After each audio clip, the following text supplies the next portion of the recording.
पूरा परिवार मुझसे कह रहा था कि मेरी कुर्बानी का एहसान जिंदगी भर नहीं भूलेगा, लेकिन सच कहूं तो मैंने कभी किसी बदले की उम्मीद नहीं की थी। मैंने ये सब सिर्फ इसलिए किया था क्योंकि मुझे अपने माता पिता का दर्द दिखाई दे रहा था और मैं अपने छोटे भाई से सच्चा प्यार करता था। इसी प्यार में मैंने अपनी पूरी जिंदगी दांव पर लगा दी और उसके बदले 3 साल जेल में काट दिया। तभी मेरा भाई बोला, भैया मुझे पता है कि आप हमसे नाराज हैं, लेकिन इन 3 सालों में सिर्फ आपने ही तकलीफ नहीं झेली, हम लोगों ने भी बहुत कुछ सहा है। घर में एक कैदी होना कोई छोटी बात नहीं होती। लोग जहाँ भी हमें देखते थे उंगलियां उठाते थे, बातें बनाते थे। अगर आप अब घर में रहेंगे तो लोग हम पर और हंसेंगे। आप कभी हमारी तरफ से भी सोचकर देखिए। उसकी बातें सुनकर मेरा दिल टूट गया। जिस भाई के लिए मैंने सब कुछ छोड़ दिया था, आज वही अपनी असली सोच दिखा रहा था। मैंने उसकी आंखों में देखते हुए कहा, एक बात मत भूलो, जिसे जेल जाना चाहिए था वो तुम थे, जिसने पूरे परिवार को शर्मिंदा किया वो भी तुम थे। अगर तुम्हें सच में परिवार की इतनी चिंता थी तो उस दिन खुद जाकर अपना जुर्म कबूल कर लेते। मेरी कुर्बानी पर जीते हुए मेरे ही घर पर कब्जा करके आज तुम मुझे ही स्वार्थी कह रहे हो। मेरी बात सुनते ही उसके चेहरे का रंग उड़ गया। वह गुस्से में बोला, मैंने तुमसे धन्यवाद कहा था ना, और क्या चाहिए तुम्हें? तुम मेरे बड़े भाई हो, मेरे लिए इतना करना तुम्हारा फर्ज नहीं था क्या? इतनी सी बात को बार बार याद दिलाने की क्या जरूरत है? उसने ये बात इतनी आसानी से कह दी जैसे मेरे 3 साल जेल में बिताना कोई बड़ी बात ही ना हो। जैसे बचपन में उसे अपनी प्लेट का बड़ा चिकन पीस दे देना और उसके लिए जेल जाना दोनों एक ही बात हो।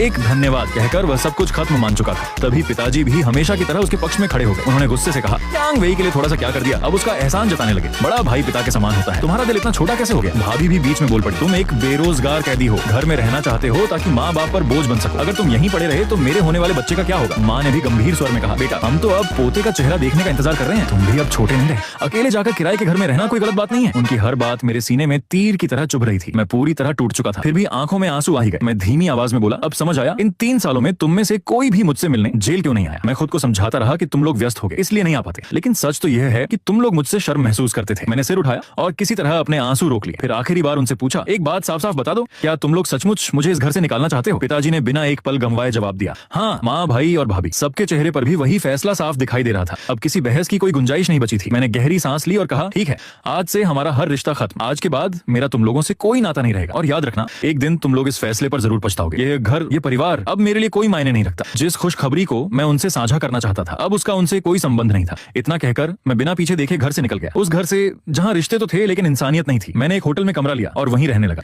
फिर इंटरनेट पर एक महंगे वकील से संपर्क किया। उसने मुझे बताया, अगर आपके पास घर खरीदने और उसकी मरम्मत के सारे दस्तावेज हैं तो आप कानूनी तौर पर मकान वापस ले सकते हैं। खुशकिस्मती से मुझे हर कागज संभाल कर रखने की आदत थी। घर की खरीदारी से लेकर इंटीरियर तक के सारे सबूत मेरे पास मौजूद थे। मैंने उसी वकील को केस सौंप दिया। अगले ही दिन मैं सीधे एक लग्जरी प्रोजेक्ट के सेल्स ऑफिस पहुंचा और वहां जाकर एक नहीं, 2 नहीं, पूरी 10 आलीशान विला नकद भुगतान करके खरीद ली। उनमें से 9 विला मैंने किराए पर दे दी और एक में खुद रहने लगा। कुछ ही दिनों में फर्नीचर और सारे जरूरी सामान लग गए। मेरी नई जिंदगी शुरू हो चुकी थी। करीब 1 महीने बाद अचानक पिताजी का फोन आया। फोन उठाते ही उनकी गुस्से से भरी आवाज सुनाई दी, यांग तियानफेंग, क्या तुम पागल हो गए हो? तुमने हम पर केस कर दिया। वाह, जेल से क्या निकले, बड़े चालाक बन गए हो, तरीके भी खूब सीख लिए हैं और दिल भी पत्थर का हो गया है। अब घर की बातें अदालत तक पहुंचाओगे? फोन के उस पार उनकी आवाज गूंज रही थी और मुझे साफ महसूस हो रहा था कि अब असली लड़ाई शुरू होने वाली थी।